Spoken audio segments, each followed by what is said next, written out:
Jadi seorang Rizal Ramli pun merasa geram dengan perilaku penguasa, ya kan? Islamofobia itu luar biasa sekali. Ada perpres nanti yang penduduk bisa saling melaporkan, yang menurut Rizal Ramli ini menjadi cikal bakal disintegrasi, konflik horizontal dan sebagainya.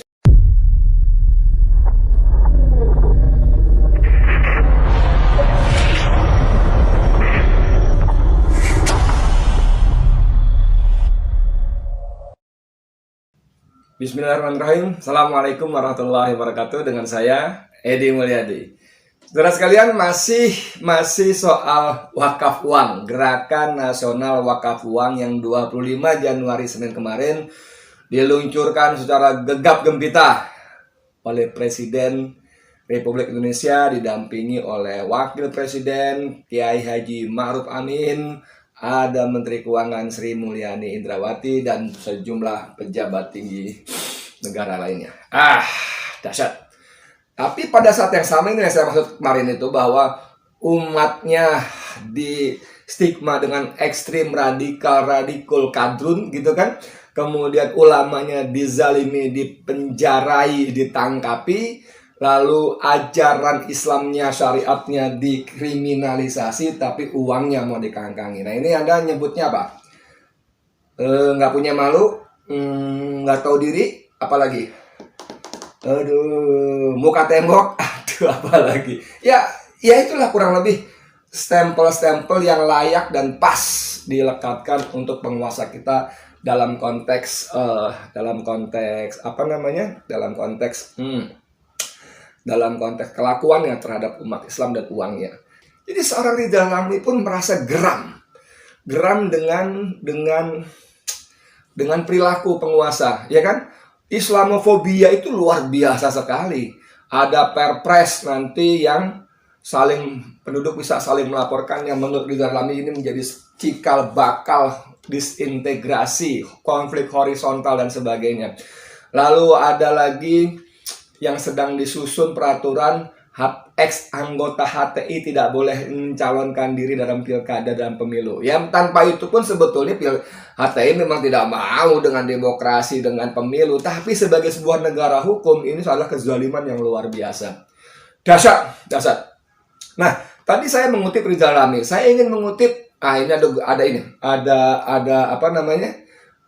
rentang-rentang yang luar biasa, seorang ekonom intelektual yang punya kredibilitas teruji, integritas teruji, namanya Rizal Ramli. Nah, ini ada artikel menarik dari seorang yang menyebut dirinya seorang supir trailer. Seorang supir trailer menulis artikel cukup panjang dan viral di platform pertemanan kita, WhatsApp dan sebagainya, berjudul Gerakan Wakaf Nasional. What? Orang ini mengaku bernama Sayuh, Surabaya, 25 Januari. Sayuh, Pak sopir menulis lepas berjiwa bebas.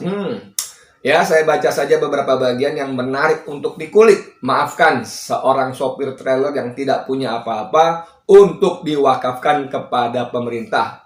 Please, maafkan rakyatmu yang daif dan lemah. Sudah habis kepercayaan pada Anda, Pak Jokowi. Bayangkan, seorang sopir trailer bisa menulis dengan paragraf pertama yang langsung mengelahok. Ini bukan jab lagi, kalau kita main tinju bukan jab lagi. Ini udah bisa hook pukulan dari bawah ke atas yang kena dagu, rahang. Biasanya kalau telak bisa membuat lawan langsung KO, knockout, jatuh, brak.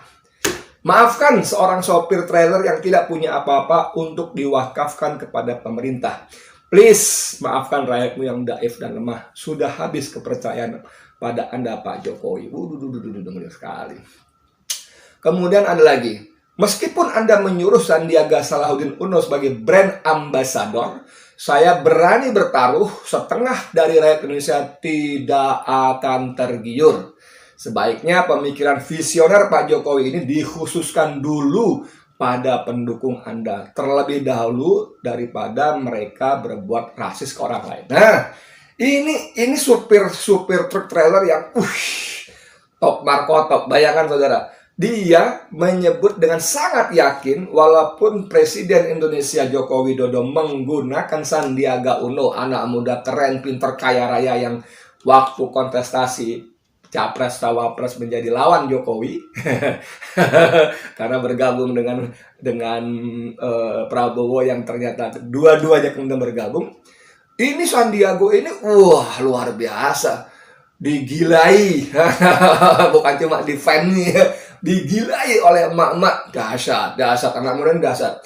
Tapi meskipun demikian, nah, kata supir trailer ini, kata Sayu ini, walaupun pemerintah menggunakan Sandiaga sebagai brand ambassador, bayangkan seorang supir trailer tahu brand ambassador. Anda tahu nggak brand ambassador? Sorry ya. sorry. Tapi dia bisa memilih diksi brand ambassador. Wow, dahsyat sekali. Dia mengatakan dengan yakin bahwa setengah dari rakyat Indonesia tidak akan tergiur. Tidak akan tergiur. Bahkan dia menyarankan agar ide visioner Jokowi ini ditujukan kepada para pendukungnya terlebih dahulu. Ayo minta duit, apa sumbangan dan sebagainya, sebelum mereka berlaku rasis kepada orang lain. Kita tahu dong, mereka dalam postingannya rasis, menghina, menyebar hoax segala macam, menyebar kebohongan, tapi tak tersentuh hukum. Bahkan mereka mendapat honor, gaji, dan pemerintah secara resmi menganggarkan 90 miliar waktu mereka diundang ke istana. Nih, ada kalimat-kalimat yang bayangkan. Pejabat-pejabat diberikan amanah lewat kepanjangan Pak Jokowi. Maksudnya kepanjangan tangan Pak Jokowi barangkali ya. Setelah menduduki jabatan, mereka seperti sengaja merusak nama baik Anda yang terkenal jujur, sederhana, merakyat, dan tegas. Pak Sayu ini memuji Jokowi. Ya kan, pejabat-pejabatnya yang diberikan jabatan ternyata dengan perilakunya, menggarongnya, korupsinya disebut sengaja merusak nama baik Pak Jokowi yang terkenal jujur, sederhana, merakyat, dan tegas. Top. Jika dibiarkan, negara yang dibangun para pendahulu hanya diisi oleh para rampok, maling, bajingan, dan pengkhianat. Pastinya tinggal menunggu kehancuran. Pak Sayu ini apa mau menyanyi Mbak Yu ya, bikin ramalan. Kemudian kalimat berikutnya, reputasi Pak Jokowi yang dianggap mirip Khalifah Utsman bin Affan, Umar bin Khattab, seketika akan jatuh di pasaran. Dia tulis dalam kurung, dilarang tertawa. Nakal banget nih Pak Sayu. Apa saya dan rakyat harus memberikan kepercayaan sekali lagi untuk mewakafkan sebagian harta demi Indonesia tercinta? Masya Allah, ini Pak Sayu ini luar biasa.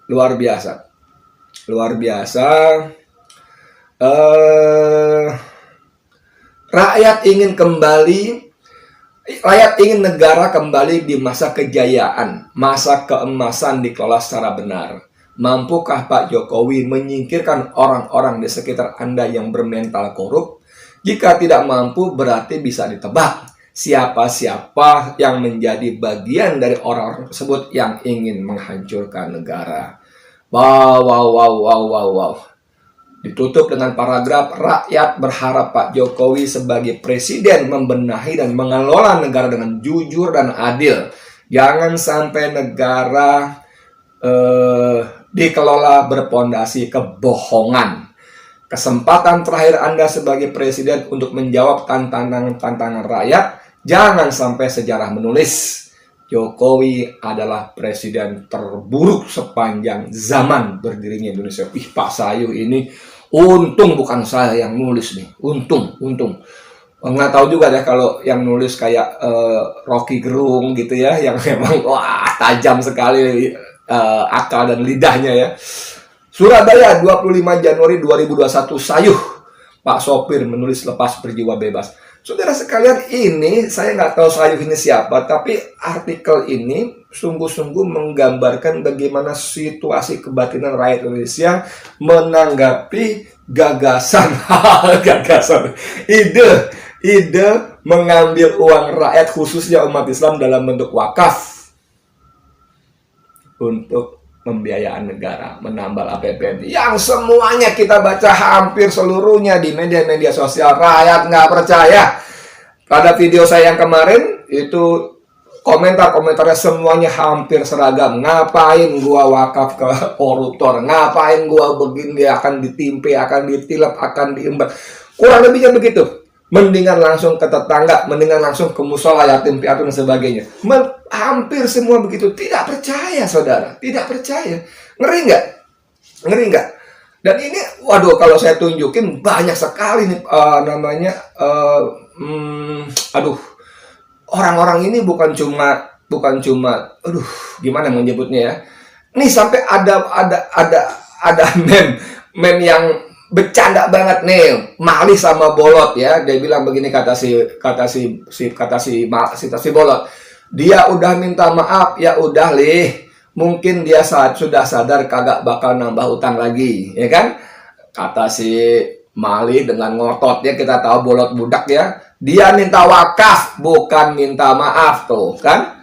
Sampai dibecandain kayak begini, Masya Allah. Berasa saya nggak pemerintah nih. Ini ada lagi nih. Ajaran Islam yang tidak radikal adalah haji, wakaf, dan kotak infak, tuh. Gila nggak? Sampai begini loh netizen kita bikin-bikin kayak begini. Lalu gini nih, ada gambar siapa namanya, Sri Mulyani Indrawati. Kita tahu seperti apa manusia ini, gigih menjadi pengusung sekaligus pejuang neolib nomor 1 di negara ini. Dia kemarin tampil, sebelumnya mungkin tampil. Ini ada gambar Sri Mulyani sedang pidato pakai jilbab, lalu dikomentari, Masya Allah ukti, pakainya ukti loh. Masya Allah ukti, baru hijrah sudah bicarakan wakaf. Ini nampol banget, saudara. Nampol banget, Masya Allah. Saya nggak tahu bagaimana perasaan para penguasa membaca komen-komen satir dan nohok banget dari warganya. Apakah mereka merasa ini sebuah koreksi yang mendalam untuk otak, akal, dan nurani mereka? Gitu ya. Saya lanjutkan lagi. Ini bayangin. Ada pertanyaan, apakah XHTI dan FPI boleh ikutan wakaf uang? Nggak usah malu-malu, bilang aja boleh. Kita tahu dong bagaimana pemerintah menjadikan FPI dan HTI sebagai musuh. Dengan segala cara, dengan segala peraturan dan perundangan mereka susun begitu rupa. Yang terbaru akan terbit Perpres yang melarang ex-anggota HTI untuk maju dalam pilkada dan pemilu. Itu sampai diledekin. Kalau XHTI dan FPI mau wakaf, boleh nggak? Bayangin. Masya Allah, luar biasa ini. Ini ledekan-ledekan luar biasa. Nah, ini coba nih. Masih soal Sri Mulyani. Ada dua gambar ketika dia World Bank, waktu nyari duit ya, ke World Bank, waktu nyari duit dengan wakaf.